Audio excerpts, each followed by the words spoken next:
आदरणीय सत्संग जी, प्यार से कहना धन्यकारी। सत्संग जी दास आप सबके सामने एक साखी रखने जा रहा हूँ। आशा है प्रमाण करें। साखी का शीर्षक है दृष्टि और चश्मा।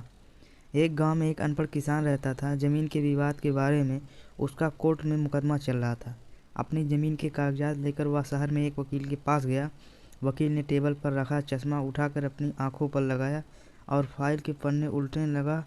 उल्टे सीधे कागज देखने के बाद वह बोला, आपके केस में कुछ दम नहीं है, फिर भी यह मुकदमा आप जरूर जीतेंगे।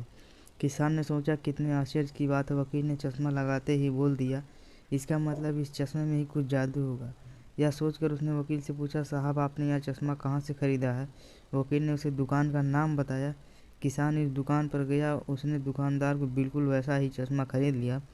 बाद में गांव जाकर उसने घोषणा कर दी कि जिस किसी का कोर्ट में मुकदमा चल रहा हो, उसे वकील के पास जाने की ज़रूरत नहीं है।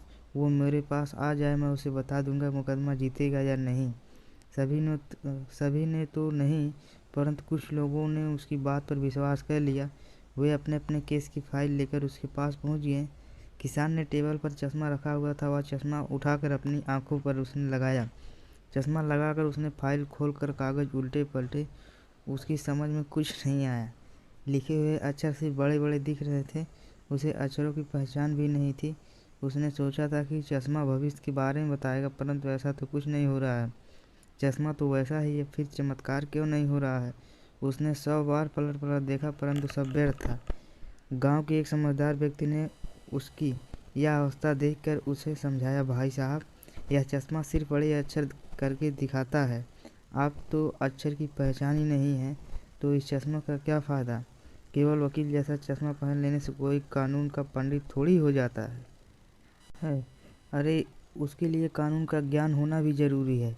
उसके बिना यह फाइल आपकी समझ में नहीं आ सकती है। किसान को अपनी मूर्खता का एहसास हो गया।